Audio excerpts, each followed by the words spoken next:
Well, now there's concern about transmission after the government approved, allowed the 10-year-olds and up to 14 to go out of their homes, but only in MGCQ areas. No? So that doesn't include us yet.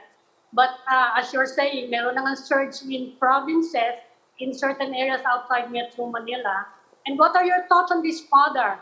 They are saying we need to stimulate the economy further, and families can bring their children out, magkakaroon ng more consumption. What do you think of this, Father? Well, I think, we as an OCTA team have been discussing this over the past day. And I think the consensus we have reached is that it's too risky at this time. So we are all about risk.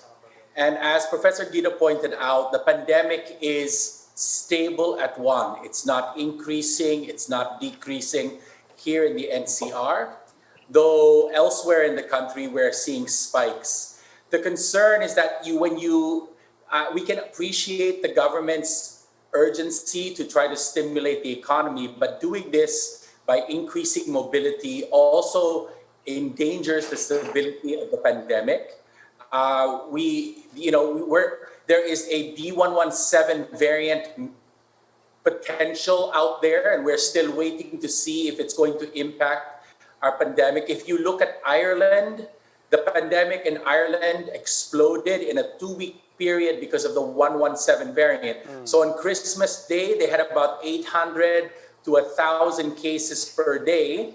And then by January 15th, it was over 6,000 per day.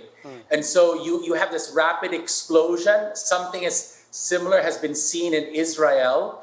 And so we tend to be very wary, and we would like to emphasize that we are taking a big risk in increasing mobility at this time when the pandemic is not below 1 in terms of the R0.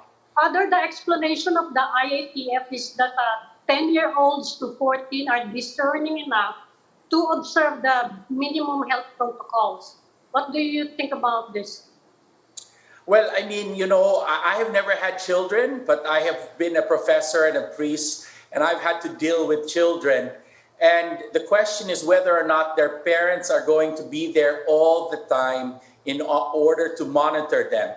So, there is a concern, especially in malls, because in malls you have a lot of people who are there. The elderly are present in our malls. And so there is a concern that by introducing children who are running around all over the place in the mall, you are going to increase transmission in the mall. So I know there have been suggestions, for example, if we allow them to go out, we should allow them to go out, but not into the mall. So if we are worried about them being cooped up at home, let's take them to a park, let's take them outside where transmission is low, but the mall is not exactly the best place to take them at this time.